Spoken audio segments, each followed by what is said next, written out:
Welcome to Spirit, Purpose, and Energy. I'm JJ Flizanes, your host. Thank you for downloading today's show. It is definitely apropos for the season. I brought this show forward from the Fit to Love Season 1 show, and what's really an alignment for everybody, those of you who listen to Spirit, Purpose, and Energy. This show is episode 51 for Spirit, Purpose, and Energy, and without knowing it, at the time, it was also episode 51 for the Fit to Love podcast show. So it felt very right after I had chosen it and noticed that both of the numbers were exactly the same. So how do you love that? To me, that just means it's the perfect choice for this week's episode of Spirit, Purpose, and Energy. So the top 5 regrets of the dying is actually a book, and you're going to hear more about that in the show content, obviously, as we get a little bit closer to the main content here. But what I wanted to share with you about why I've chosen this, why it felt like the right thing right now, is because, it's the end of the year and it's the holidays, and it's that time, especially if you've been listening to the show, where we're looking at patterns of family, patterns of health, patterns of finances, patterns of communication, and whether you do resolutions or not, I'm on the fence about all that. I think that making an intention is a good idea, because without focusing forward on something and intending something new, then what? You're just going to keep doing the same thing over and over again. I think the reason why in this industry there's so many people who rebel against the idea of resolutions isn't because resolutions are a problem. It's because most people don't follow through with them, right?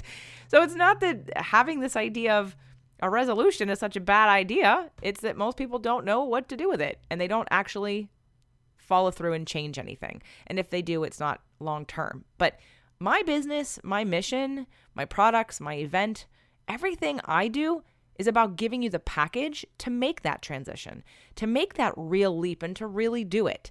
I really don't have any interest in helping you to lose 5 or 10 pounds when I know you're going to gain it back if you don't get to the deeper root issue. And for a lot of people, that's scary. For a lot of people, that's too much work or too hard. I don't want to go there, and I get that. I want to speak to the people, and I want you out there to respond to me when you're the person who's tried it 10 different ways on the surface and it hasn't lasted, and you really get, and maybe you haven't had to try it 10 different ways. Maybe you're just the person who understands you've done a little bit of this and a little bit of that, but you've never done it all, and you haven't gone deep enough. And that's my passion, because it doesn't have to be that hard, quite honestly. As I was talking to the other presenters today of the event I'm doing in January, Releasing What Weighs You Down, I got super excited about how the program is unfolding and how everyone's going to participate every day, and how Lisa Thomas, who's coming, she specializes in clearing inherited emotional DNA. She's going to teach us how to muscle test ourselves. Now, I know how to do it, but I don't necessarily always trust myself because I haven't been formally taught. And the beauty of muscle testing is you get to test whether or not something resonates with you on your physical level, on your energetic level. So it takes out the mental piece that we sometimes convince ourselves or deny our intuition. And I'm just really excited. Jeannie Peters is going to do stuff about chakra healing and balancing through food colors and foods, while Lisa's going to teach us how to heal ourselves and those energy centers through using our own hands and our own energy.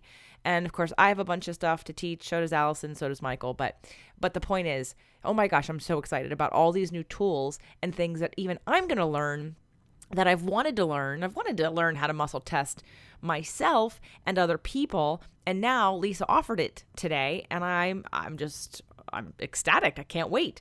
I can't wait to master at least muscle testing myself so that I can muscle test myself for my patients and clients instead of having to work with them necessarily. So wrap this all up in a bow here. And this is the time, whether you subscribe to resolutions or not, this is the time of year where we reflect on what is going on and what do we want to do different. We get a reset button January 1st. Yes, it's just the next day, but it's a new year. What are we going to do about that? And I just don't want any of you to regret missing the opportunity to get interested and involved in the January event, because I don't know that I'm going to do it again. I envision myself doing it again. If it goes well, I'd like to do it again, but I cannot promise that. I can't promise anything because I don't know where I'm going to be 6 months from now or a year from now. So if you have any interest, please get your ticket now. They will sell out and it will be virtual only. And you can buy a virtual ticket too, but that price is going to go up as soon as the event starts, because it's going to be turned into a different program, like a product that I'm going to space out over time and add some new things to it, and the price is going to go up. So it's never going to be as low as it is now. So if you're interested, if you really are ready to not regret missing the event, not regret taking this very unique concept that I'm putting out to you about releasing what weighs you down and taking the information and actually doing something with it. Come on, guys, you know me. I'm not about you just listening to me. I'm about us doing the work, getting in there, rolling up your sleeves, and actually detoxing yourself of all that stuck energy and emotion that you're carrying around that you don't need to, and all that confusion in your head that you may have. So please go to releasingwhatweighsyoudown.com. There's no T in that. Releasingwhatweighsyoudown.com. You can even take 15% off. You just put in the code 15, all capital letters, off. 15 OFF.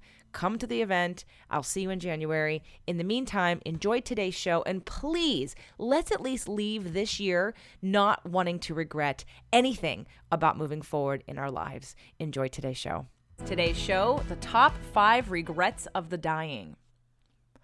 I first heard about this book in March of 2014, earlier this year, and immediately I knew I'd love it, at least the concept of the book, and immediately I knew I'd want to share it. It was the fuel to the fire, so to speak, on a current book project that I'm working on, because it's not until people get perspective that they really prioritize.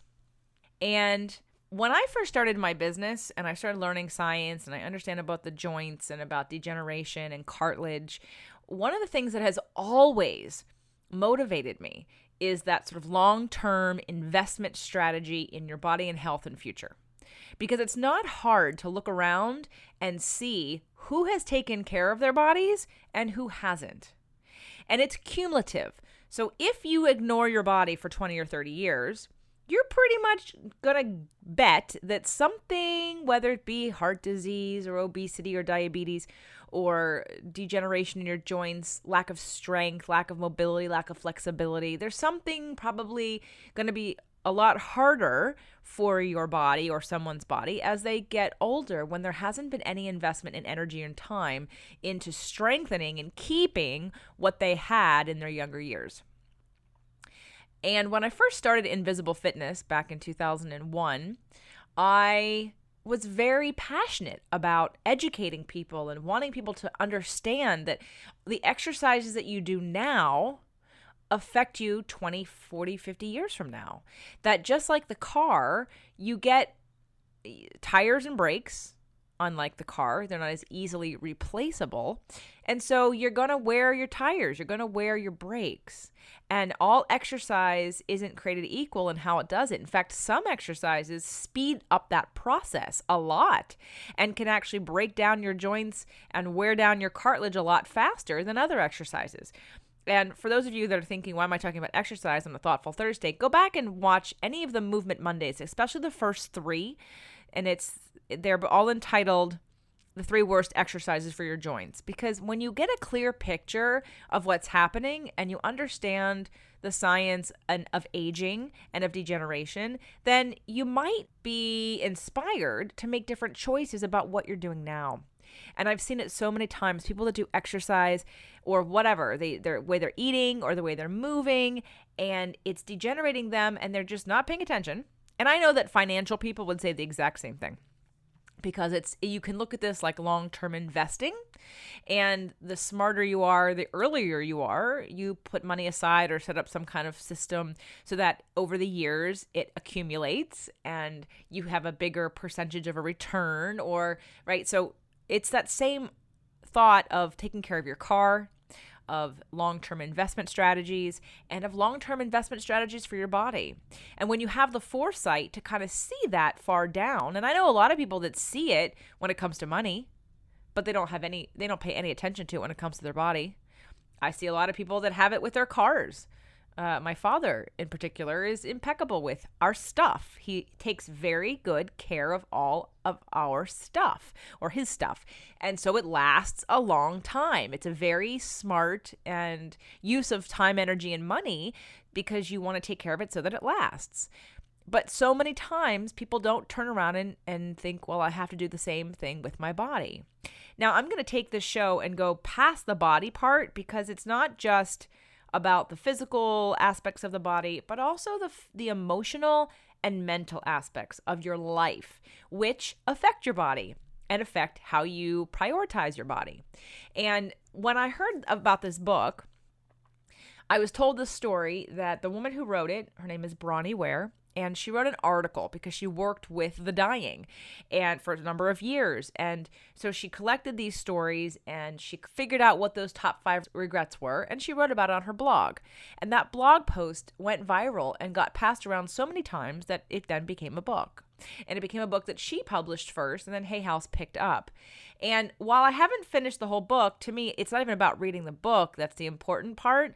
It's about the 5 top regrets of the dying. What is the bottom line?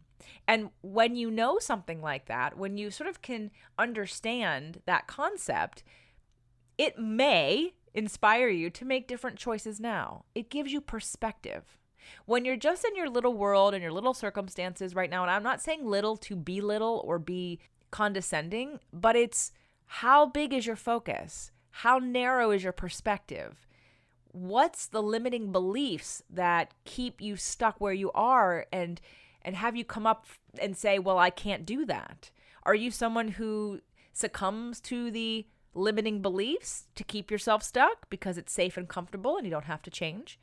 Or can you envision being someone who says, well, what can I do? Because oftentimes the reason why there are regrets of the dying is because we kept ourselves stuck in a story, in a mindset, in an idea that wasn't even true. It's just what we chose to believe at the time. And I've always lived with the understanding that there are a certain number of days that I'm going to be alive in this form, in this body, in this lifetime. And while I don't really believe in death, I don't think there's any finality to life. I think that we end each life in our current physical body, but then we reemerge later on. We go back into positive energy and reemerge later. I mean, we're matter and energy, and that can't be destroyed. And that our soul or our energy then decides to reincarnate into another form, whether it be a human or not. But so I don't believe in general about death, but let's just, for the sake of this conversation, say that we all can agree that we were born, and that in this current physical state, we will, at one point, the physical body will stop working, and our soul or energy source will leave this physical body. And then we'll just end it there. So that way, if you don't believe in reincarnation and you're Christian or Catholic and you just think this is the only life that we get, then we can just stay within that framework. And for those of you that are on maybe a more similar page to me, come over to Freedom Friday. We have a conversation about that every week. So I want to go over the top 5 regrets of the dying with you. And we're going to start with number 1. Number 1, I wish I'd had the courage to live a life true to myself, not the life others expected of me. I want to repeat that because this is audio and not visual, and you can't read it, so I'm going to repeat it. Regret number 1. I wish I'd had the courage to live a life true to myself, not the life others expected of me. Just want to sit with that for a second. A lot of our modeling from our parents and the belief systems that were given to you and modeled for you affect your storytelling and affect how you see the world and how you see yourself. And maybe it's an activity that is a writing exercise or a what if exercise, or maybe it's something that you visualize, or maybe you go to a funeral. Maybe you've been to a funeral and you've had your life flash in front of you. Or maybe you disconnect from funerals because they're too hard. But maybe for the sake of this podcast show that you've clicked on or that you've downloaded because you're a subscriber, thank you. How would you live your life differently if you lived by your rules? If you lived by what made you happy? If you lived by what you wanted and not what everyone else wanted? I've met so many people in my life that are living lives in rebellion to what everybody else wanted. Not necessarily to what they wanted, just in complete rebellion to what other people wanted. And my very first friend who that was very, very clear was when I moved to California. And I remember thinking to myself, that's really sad. Now, I don't mean that as a judgment, but just because you're missing out on, well, what it is that you want. And that every waking moment is about how to rebel against my parents. And I was very saddened by that because it disconnects you from your joy. If you're focused on making somebody else irritated or angry or getting back at them, then you're stuck in anger. And you can't feel joy when you're stuck in anger. So regret number 1, having the courage to live a life true to you. What does that mean? Do you know what that means? Have you ever thought about that? If you have thought about that and you are living a life that is true to you, not the life that others expected of you, then congratulations on having that courage. And if you're someone who's getting really triggered right now because I'm having this conversation and you're feeling icky and stuck and you want to throw something, this is a call to action. That trigger means there's something deep inside of you that you might want to look at and explore and heal and listen to before it's too late, no matter what your belief is on life or death. So I know I don't believe in regrets because I think everything is a lesson and I choose to look at it that way. I think it's a healthier way to look at it. I think it serves me very well. I think I'm a happier person. In fact, I just got done living my life the way I wanted to over the weekend, where I literally, for the first time in a long time, did nothing. I had podcast shows to record and to edit. I had dishes to do. I had a website to work on. I had sales things to do. I had menus to put together. I had clients to contact. I did nothing because I was exhausted. I did a show a couple weeks ago on energy management, and I only touched upon the physical things of energy management. But I will be doing one in the future about emotional and mental management. So I needed an energetic, emotional, and mental day off. And I took 2. And it was fabulous. And it was wonderful. And I had to keep giving myself permission the whole way through the day to not work. I was very comfortable lying in bed with my iPad, watching Netflix with my cats all day long, Saturday and Sunday. My husband left and went and did some errands, came back and laughed because I hadn't moved. And while the old me several years ago would have given myself a little shaming for that because I would have told myself, well, you have too much to do that, the current me said, I want to enjoy my life and my body is craving nothingness. I just got back from Arizona a week ago, and that was nonstop busyness. And I don't think that's balanced, and it definitely doesn't lead to me being a happy person when I have no relaxation or recuperation. So think about what it would take, even if you don't make a big leap, what would it take for you right now to live a life and have the courage to be true to what you want and not what others expect of you? Regret number 2. I wish I hadn't worked so hard. Yeah. You work to live. And even if your work is your passion, are you working because you just love every minute of it so much, you feel so inspired and whole and grounded? Or are you working because you're chasing the paycheck? Are you chasing the paycheck to get to a place where you get to relax? So many people start a business because they want the freedom and they want the downtime. Yet most entrepreneurs don't take any downtime. And you always have that option. Even if the money isn't flowing, you have the time. So take the time. And watching people kill themselves at work or be workaholics to run away from their feelings is great contrast to remind me, stay in your PJs. It was so lovely and delicious to stay in my PJs. Yes, I wish I hadn't worked so hard. Well, I am working as hard as I feel like. Or as hard as I need to when I choose to. And I am blessed and fortunate enough to not have any pressure from my husband or anyone else who would be guilting me or shaming into doing something. And I have worked on myself enough to not do it to myself. It's taken a little bit of time, but I'm so happy to say there's light at the end of the tunnel. So regret number 2 is I wish I hadn't worked so hard. Regret number 3. I wish I'd had the courage to express my feelings. I wish I'd had the courage to express my feelings. This is a touchy one for me, not because I have a problem expressing my feelings, but because it's loaded with what does that mean exactly? And that's one of the regrets that stimulated the idea for my next book, that and regret number 5. Because we live in a paradigm where we have been told if we're having a feeling, it's someone else's fault. And we have a disjointed, dysfunctional relationship with emotion that we're afraid of it. Maybe people don't know how to experience it. They don't know what it feels like in their body. It scares them so much that they feel like they can't handle what would happen. It's like the seasons. Can you imagine if you'd gone through it's your first time on the planet, people haven't been here before, and all of a sudden we see all of the leaves on the trees die, and the trees die, and everything falls off, and it gets dark and gloomy. What must people think? See, we understand the concept of a season, so we know it's going to happen, and we know that in the spring it will be reborn.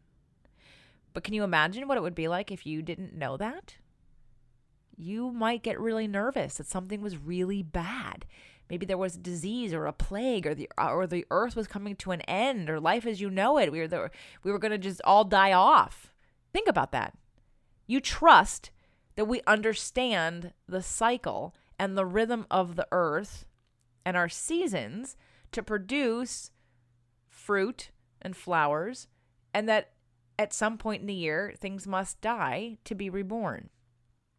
So when it comes to feelings, if you knew on the other side of expression and release and processing was freedom and an emptiness, like a nice emptiness, like when you empty out, a drawer that you want to clean, like you love the space. There's no more clutter. We get so cluttered with our emotions in our bodies, in our heads, in our hearts, because we don't empty it out. We don't release them. We don't process them. We don't let them go. We don't experience them because we're so afraid of what's on the other side of that. And while for some people, few, there may be such a discomfort that it really truly is a place you don't want to go to for whatever reason. And if that's you, maybe there's some help to be had, maybe reaching out to get some support. But for the majority of people, provided that you're in a safe space, in a comfortable safe space, expressing and feeling your emotions to their fullest and then letting them go like wind, let them come through your body and pass. There's a safety, there's a beauty, there's life force in that. And so many people keep their feelings on lockdown. So when I'm reading this, regret number 3, I wish I had the courage to express my feelings. That means how you feel without blaming anybody else. And I'm interpreting that for you because here's what I don't want to happen. Regret number 3 is not, I wish I had the courage to tell that person what they did was wrong and it hurt my feelings. That'll definitely be worked out on a future show because it's too big for me to unpack right now. But you have to own your feelings and then allow them to be. And have it be a process that you honor and that no one else is involved. Just expressing your feelings to yourself, if no one else, and out loud, and crying if you have to, hitting something if you have to. Of course, or breaking something, but try to keep it safe. Don't hurt yourself or another person, of course. But sometimes going out and hitting a bag. I used to hit a boxing bag in the garage when I'd get mad at my husband. If we had a fight and I was angry, first of all, anger is there's so much energy to anger that I couldn't sleep. So there was no way I was going to try to sleep. I had to get the anger out. So I'd go to the garage and punch the punching bag until I cried. And then once I was released of all that pent up energy, then I could sleep. And then I could deal with it the next day. But I have to get the energy out. Otherwise, it's going to fester and grow and turn into something bad. All right. We will definitely have another show surrounding feelings and identifying feelings and expressing feelings and processing feelings. But for now, I'm going to move on. So we have regret number 4. I wish I'd stayed in touch with my friends. Now, for some people, that's going to be family because you might not have any friends. And I believe at one point in time that was family. And I believe she edited that out to be friends. Because here's the thing about friends and family. Here's the bottom line. I wish I'd stayed in touch with people who I care about and who care about me and who I have a good relationship with. Because if you've got family that doesn't love or respect you or has alienated you in some way and being around them doesn't serve you, then there's no need to guilt or shame yourself into having to spend time with people like that. So a lot of us choose our friends as our family. We find people who are like-minded, who have the same self-respect and respect of others, and who have a conscious awareness about their emotions and about their owning of their emotions. And they're not in a victim mentality. And so some of our friends become our closest family members. Some friends would do things that some family members wouldn't do. So I'm not downing family. I'm just saying stick in whichever is appropriate for you. I know some people that are so attached to their family, they don't have any friends. So for them, nurturing their family relationships is really important, because if you expect someone to take care of you and you haven't nurtured the family and that's who you expect to take care of you or show up for you, then you'll be disappointed when they don't, because you haven't nurtured that relationship and you haven't given that relationship any time. So regret number 4, I wish I'd stayed in touch with my friends, my loved ones, making time for them. We covered the 5 love languages in a Sexy Saturday episode. So if that's new information for you, we all have different love languages, but one of them is quality time. And I think as we age, and we may have more time on our hands because jobs have come and gone. Maybe there's retirement. Maybe kids are out of the house. Maybe we're less active, so we have less contact with people. And so what becomes apparent is that we have more time on our hands, and we wish we would have enjoyed that time when we're more mobile and energetic with the people who we love.